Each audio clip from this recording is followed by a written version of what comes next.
Alright, welcome back everybody to Tactics Ogre Reborn. We made it to the Recian Way, which is right after, well, I guess it's 2 after we defeated Hector. What is it, 2 days since we last heard from Brigantes? 2 at least. It's not like Sir Hector. Perhaps the weather turns foul. Brigannia Flats is often beset with storms this time of year, no? True enough, but if snows had blocked the roads, I expect the company we sent to resupply Brigantes would have turned back by now. When did you find time to sharpen that dull wit of yours? Dull or not, I'm right, most like. If the High Commander finds out aught is amiss, it's your neck, not mine. I'll worry about my neck. You worry about yours. And pray address me properly as Decurion. Decurion, a party approaches! Friend or foe? Can't say, but they're not from Brigantes. A Galgastani patrol. We can't let them alert Karitanai. To battle!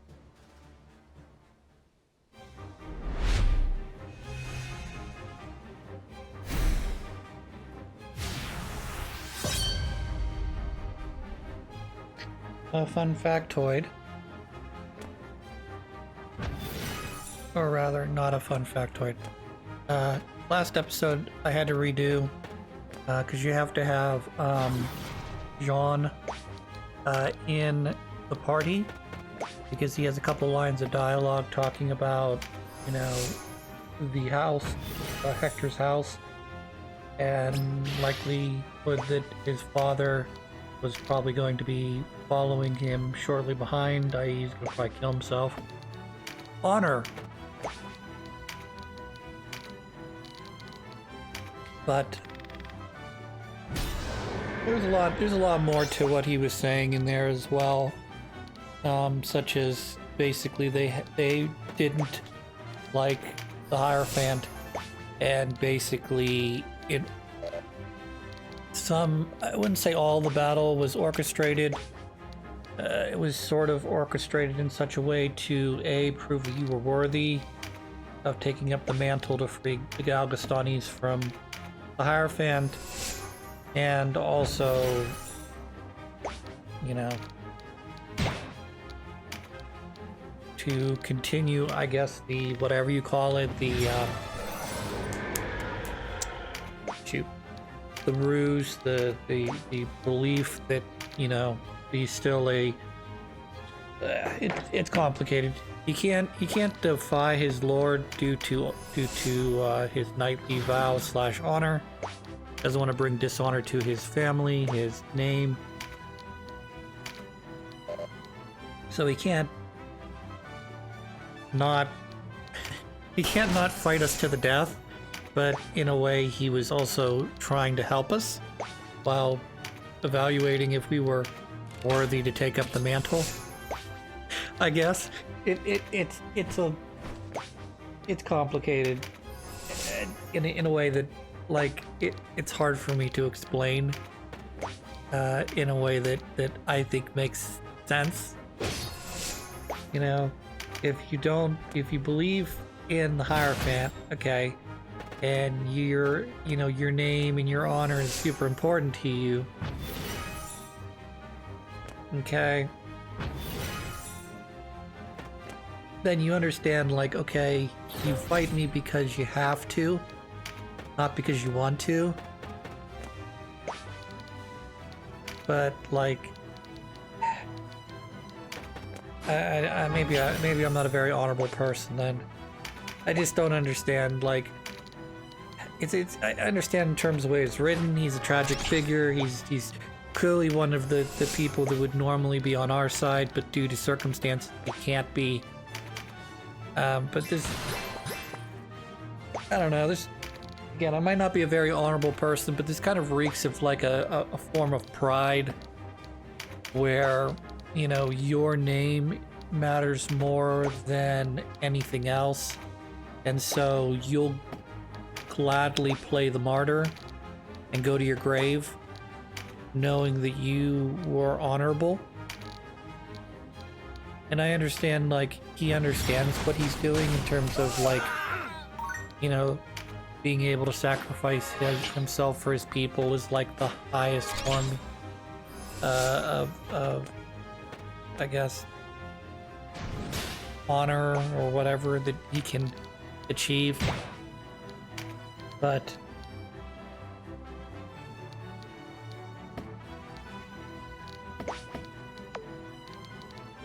it's a weird betrayal thing, you know. On the one hand, you're betraying your liege, so that's not good. If you, you know, because betrayal's never looked at well. But like, how many people do we convert to our side in this game? You know, they believe something, you show them something else, and you change their mind, they switch sides, and this guy's like, no, I'm not gonna switch sides. No, I know he's an asshole. Yeah, I'm gonna die. That's okay. This will bring about a greater good. It's like, okay, I get the societal thing, you know, like, okay, we're gonna hopefully bring peace to the island, at least in terms of the way this storyline rolls out. We're gonna bring peace to the island.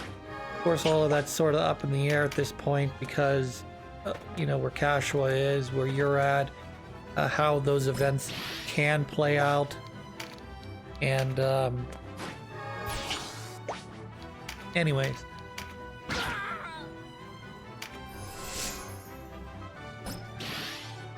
But it gets back to the personal side of things, you know, when you speak about, okay, only I matter. Well, that means that you basically look at everybody else as less than you, you know, instead of being all human. And I understand, like, very easy to say, well, I'm better than you because I feel that I'm the main character of this story, so I'm the most important person in the world. You don't matter. You're, to me, like, secondary character, or even as worse, it can be as bad as you're nothing short of cattle to me, an animal, a thing that I beat in my field to move you along and do the work that I want you to do. Which we as humans have, of course, going back to ancient times, have decided that was okay. Obviously, today we don't consider that to be okay.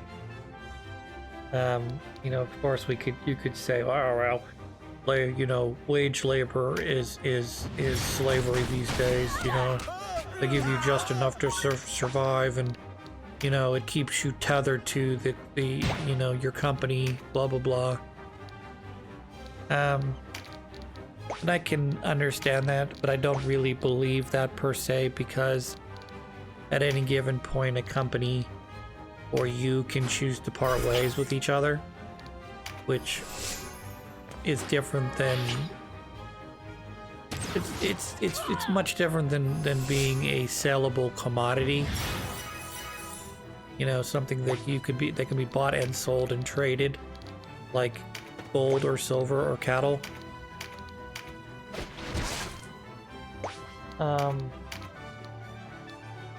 But the other side of that coin is being so selfless to the community that you basically will go along with whatever the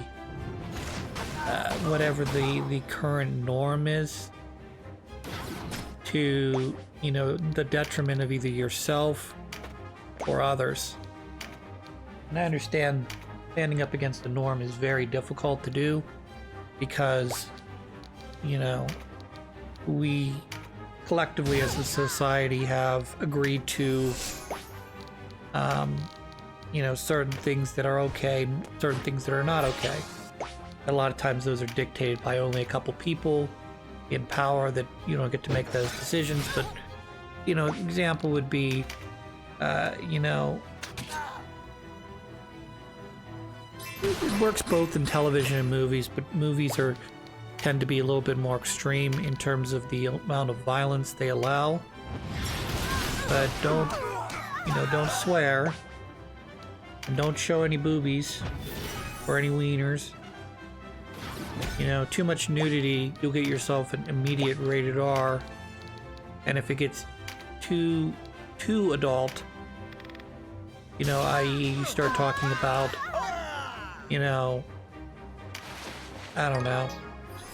I don't know why a movie would want to cover this, but let's say, you're trying to show the cruelty of child sex trafficking, okay?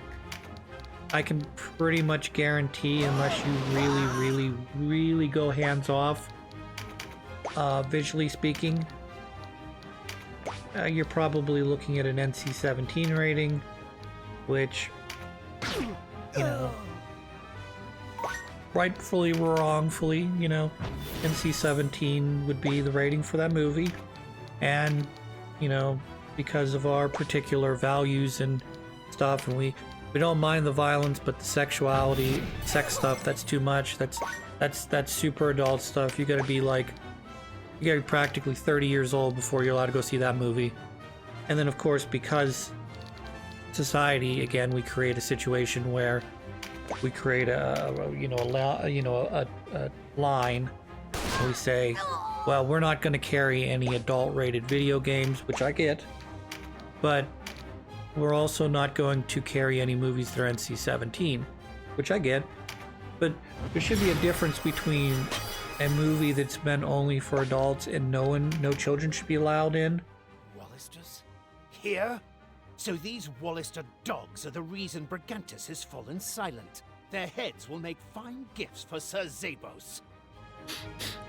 And like pornography, okay? I understand there are movies that, it'd be sort of like the concept of for mature audiences only, and they always leave that part open-ended. Everybody's a mature audience. At 14, I'm a mature audience, not really, but at 14 I thought I was a mature audience. I'm not a baby anymore, I'm not a little kid anymore, I can handle it. And in a lot of cases you can, a lot of cases you can't, or you sort of just play it off as a joke or whatever. I don't know. I just think, in terms of movies, I think you get a pass on extreme violence and gore, but you don't get any sort of leeway on sexuality or poor language. The nice thing about bad language, though, is once you've reached the limit of, I think it's like 4 or 5, the movie doesn't become NC-17 because every other word is some variation of a slur or fuck, Isn't far now. We must press on. That's my thoughts on honor. Rightly, wrongly, indifferently. There should be some balance, between, okay, this is this is for the good of you versus this is the good of society. And I think each one should be balanced in its own way, where, you're entitled to your individual opinion. So it's done. The Wallister are broken. They are, my lord. Sir Zabos does not disappoint. Zabos. Indeed not. Now all that remain are Brantin and the Dark Knights. Still, even with Armorica, defeating them will be no small task. My lords! The Wallister!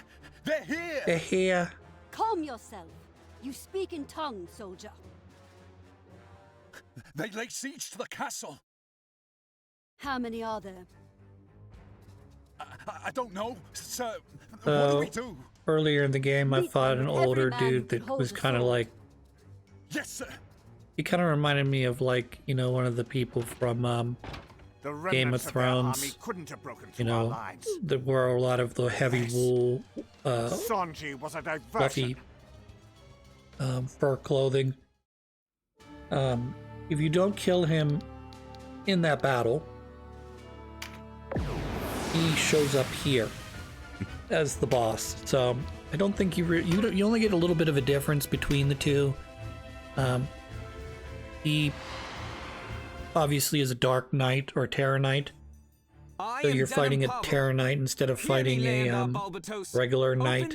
So there's probably some differences there. Kneel without a fight, and I will ensure you a fair reckoning. Resist us, and we will release heaven's judgment upon you for your crimes. What hole did they crawl from? Listen up, boys. We only need hold these walls until our main host returns. Let not one of them into the keep. I don't know that's gonna happen for you though. I mean, you could say, you know, we're waiting for the main host to come back, but I don't think they're coming back. I think they're out. They're out about, you know, so a little bit too far south, southeast of where we're at right now to come in from behind us. Now, if this was a traditional siege, yeah, maybe there'd be enough time to get a messenger through the lines out to the army and get surrounded. But we're not doing a quote-unquote traditional siege, at least as far as the gameplay goes. We're just storming the castle and taking the gates. You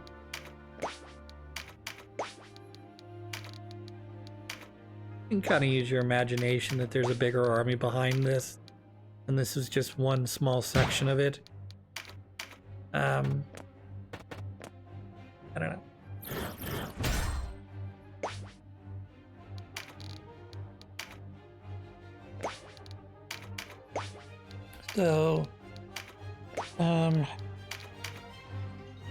So from Karitanai, we're gonna go through Karitanai to make our way back down to Almorica.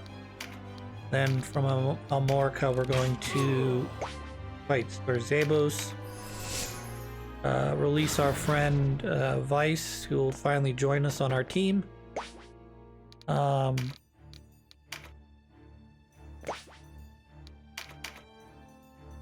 And then that should progress towards the one castle where you find out your sister is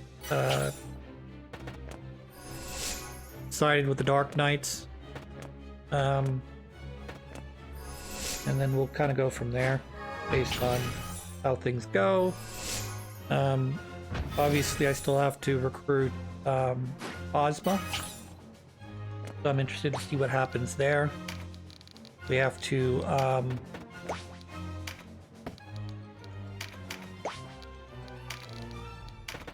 recruit the Dragon Caller as well. And then after that, I think that's it for this game, to be honest. I'm not going to do... Pirate's Graveyard is pretty straightforward. It's about 12 levels or so. And it mainly involves cutscenes with... some cutscenes with Azulstan. And then you have to make sure that you have... when you go to fight the final boss... quote-unquote final boss, you have to make sure you have Azulstan in your party, or you will not get to the pirate's treasure. But if you do have Azulstan with you, it'll give you an option as to whether or not you want to take the treasure. You take the treasure, you take a chaos hit with some factions, you choose to leave it, you get some bonus points, I guess, with whoever buried the treasure there. And then the whatever it's called, House of the Dead, I'll do in my own spare free time. I know there's more video game after the credits, but more like extra missions, sort of be like, hey, you beat the game, here, have a bunch of extra missions.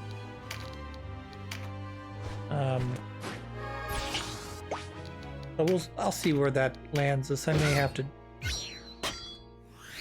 shadow drop an episode in somewhere. Because there are 3 other characters you can get post coda, or what they call coda post game. One is Lancelot, one is a songstress, and the last one is Warren. Problem with getting Warren is you have to do it in the post game, and he's only available. You have to go down all the way down the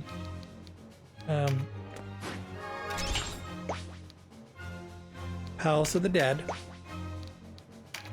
and you have to be in post game because you can't unlock him prior to that for obvious reasons. And then there's 100 levels, and then you have to go down 15 more levels beyond that to get to where Warren is, or 14, something like that. And that's how you unlock Warren. And ideally what I want to do is I want to go down the Palace of the Dead before beating this game, this particular playthrough, because at this point I'll have all the characters unlocked. They do limit you to level 40 in the Palace of the Dead, and then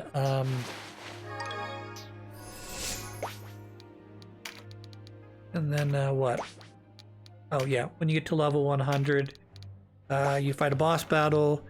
You do the boss battle. You supposedly get an unlockable that allows you to travel through the Palace of the Dead. I think it's about 25 stages per area. So you have the first area is like 25 stages. Second area, second page is 25. So it allows you to quickly traverse down. From level 1 to, I think it's around level 75 is how far to let you free travel, which is pretty good because you've saved me 75 missions each, which probably takes like at least 10 minutes, 20 minutes. The Wallister host was routed in the field. You're fighting for a lost cause. So they weren't able to hold in Sonji. Unfortunate, but our course remains the same.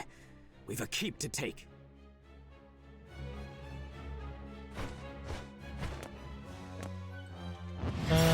So yeah, if each level of the Palace of the Dead takes 10 minutes to do, that would be 75 levels at 10 minutes a per. That would be 12 and a half hours to get down there. That's at 10 minutes per level. It would take probably a lot longer than that to get down to 75. So that would be the ideal, is to get to level 100 and get the little quick pass thing that allows me to bypass the first 75 levels. Save me, like I said, at least 12 hours of video game playing.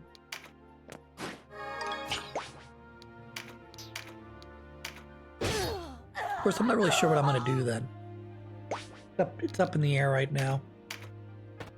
There's good things and bad things. The good thing is that's going to be off camera, but the bad thing is it's going to be off camera, so I won't maybe feel the necessity to continue.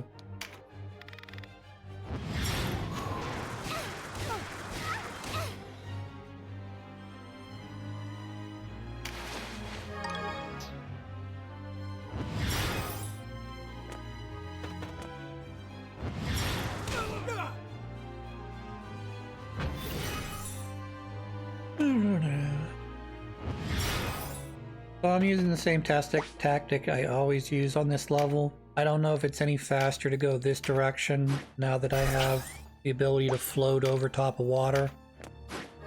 Fly over / walk over water. From some of the rings that I got in the House of the Undead. But for me, this You're gonna give me an option between straight road to go to a straight to the boss, or to kind of have to traipse across the water and not be and sort of get a bottleneck thing going, because some of my characters will not have the ability to fly over the moat. I'm gonna choose the clearly easier path every time. Now, mind you, if you were to look at the map, and the map was heavily like loaded to the one side that I'm on right now, and there are like a bunch of knights and dark knights and mages sort of sitting back, yeah, I'd probably go the other direction, you know, if that was the weaker of the two sides, you know. But it always seems like they try to, when you look at the battle, they try to balance out the enemies left and right, front and back, and it's, for me, it's like a no-brainer that you would go, you know, if everything is equal, why would you not take the easier path to go to the boss? I mean, movement-wise.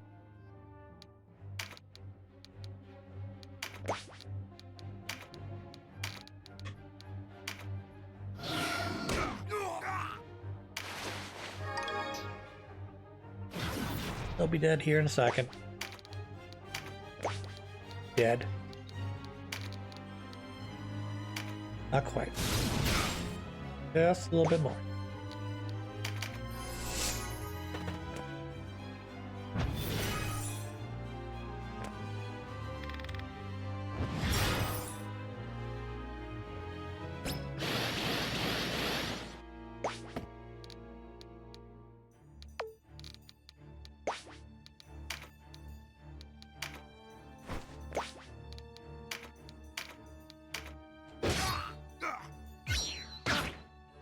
Wow, I thought I would have killed you. I mean, number-wise, yes, I understand. Not enough damage to exceed the HP level he has. I get that, but... So close. No. That. Anyways, we're gonna cut the episode here. When we come back, we're gonna be inside the castle, and we're gonna be fighting that night lady who we saw.